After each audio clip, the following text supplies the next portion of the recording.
everyone! Welcome to week 17 of my series Paint and Meditate, the painting challenge where I use The Color Cube by Sarah Renee Clark and Bible verses turned in from all of you to restrict my color palette and to be the inspiration behind the painting. And today's colors: dark teal, charcoal, slate gray, and lilac gray.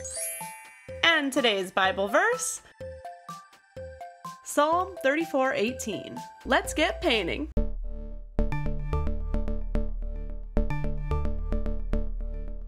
Let's dive right in reading our verse today. Psalm 34:18.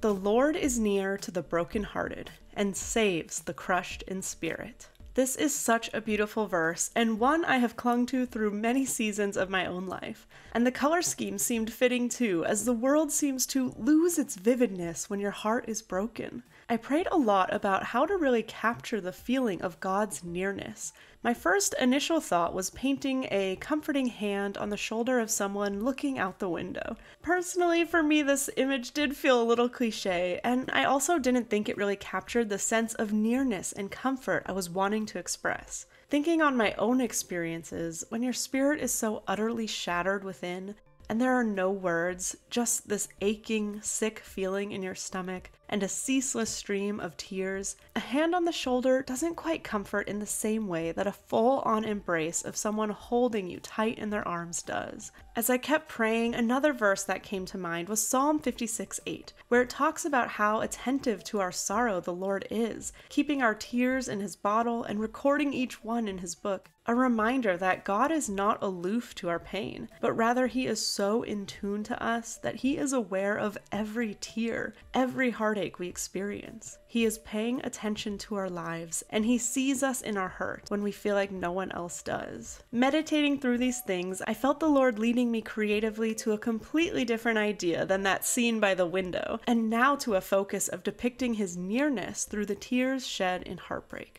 I set out to paint this through a pool of water rippling out from the tears falling upon its surface. From the start, I knew this would be tricky to paint using such a monochromatic color scheme.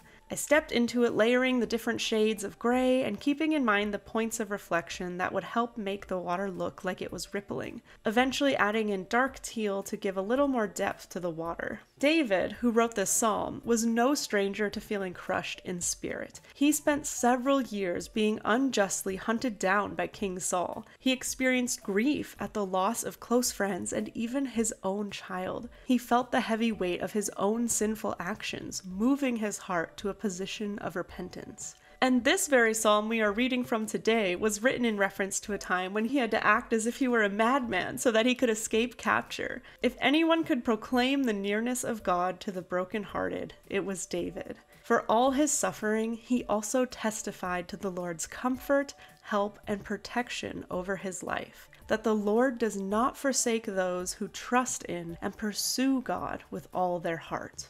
What is a Bible verse that the Lord used to speak to you during a hard time in your life? Leave it below along with any other encouraging words for someone who may need to read it. Let's build each other up in the comments. And if you want to see me paint one of your favorite Bible verses, leave that below too, and I'll add it to the drawing bowl for future videos. In the painting, I wanted to show the splash that would occur where the tears had been falling, and above that I painted another tear on its way to the water below, using the lightest shades of gray to create a reflection of light around the water droplets, and the darker grays and charcoal to show the reflection of the water below. I was saving the lilac gray for another element I'd be adding later on in the painting that would act as the symbolism for God's nearness. It's fitting that in last week's video we talked about the God of all comfort, which pointed us to the reality that we will face suffering in this lifetime, but also that God is near to us in those times and can use them for good. One of the things we talked about was how our suffering brings the opportunity to grow closer in our relationship with God. The Hebrew word used in Psalm 34:18 for the word near is karov, meaning close enough to touch. Thinking on this nearness of the Lord, I I was reminded of all the passages that refer to being in the shelter of or wrapped in his wings. This image reflecting that relationship between baby birds and their parent,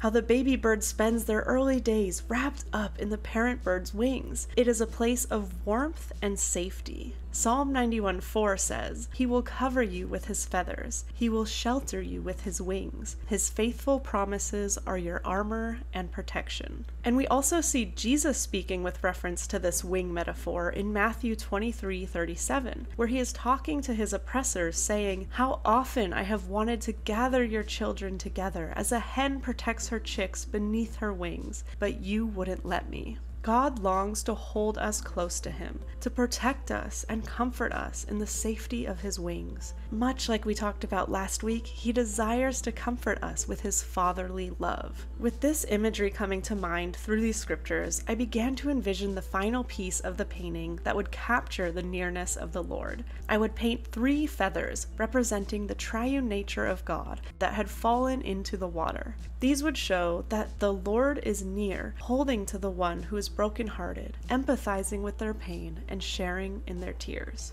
We have seen this example of God sharing in the tears of grief through Jesus after his friend Lazarus had died. When Jesus arrived to the family's home, we get this simple yet powerful scripture in John 11:35 that says, "Jesus wept."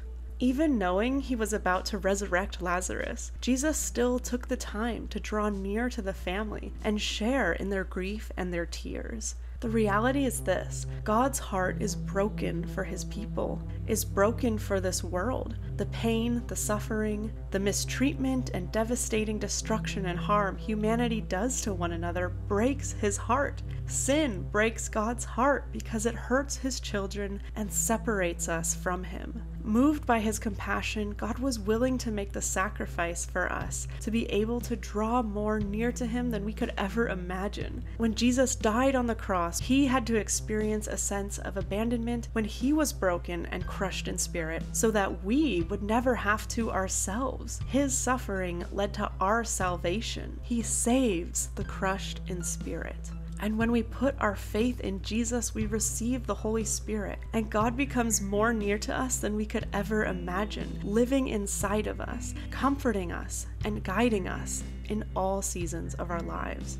My story of coming to faith had its big crescendo in the midst of heartbreak. It was in a time when I felt so utterly devastated and broken at the end of my rope, not only because of the relationship that had just ended, but also for so many other aspects of my life that I had been wrestling against. It was here that, after much reluctance, I found myself crying out to God. And he met me there with such tenderness and comfort. He saved me and transformed my life forever.